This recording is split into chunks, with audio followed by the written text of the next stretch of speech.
Hi, இந்த video எதை பற்றினா ஒன் டே பழனி ட்ராவல் எப்படி பண்ணலாம் ஃப்ரம் தஞ்சாவூர் டு பழனி. இதில் டிக்கெட் டீட்டெயில்ஸ் எல்லாமே கொடுத்துருக்கோம். நைட்டு ட்ராவல் ஈவினிங் டயத்தில் போல் ஒன் டே ட்ராவல் பண்ணோன்னா அங்கே மார்னிங் பழனிக்கு ரீச் ஆகிடலாம். ரீச் ஆனதுக்கப்புறம் அங்கே போயிட்டு அங்கே செல்லு எல்லாமே ஃப்ரீ லாக்கர் தான்.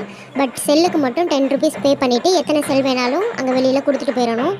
அதுக்கப்புறம் 65லேருந்து 70 வயசுக்குள்ளே எல்லாருமே கால் முடியாதவங்க கூட அந்த மலைப்பாதையில் படியில் ஏறி மேலே போனாங்க. ஈவன் எங்கள் அம்மாவும் அது வழி இல்லை அப்படிங்கிற மாதிரி தான் சொல்லிவிட்டு மேலே போயிருந்தாங்க. ஸோ உங்களுக்கும் முடியுதுன்னா அது நீங்கள் ட்ரை பண்ணலாம். மலைப்பாதைங்கிறது ஈஸியாக தான் இருக்குது. மேலே போனதுக்கப்புறம் சாமி தரிசனம் ஃப்ரீ டிக்கெட்லேயே ஈஸியாக எல்லோரும் உள்ளார போயிடுறாங்க. சப்போஸ் நீங்கள் ஸ்பெஷல் தரிசனம் பார்க்கணுன்னா 100 ருபீஸ் கொடுத்து ஸ்பெஷல் தரிசனமும் பண்ணலாம்.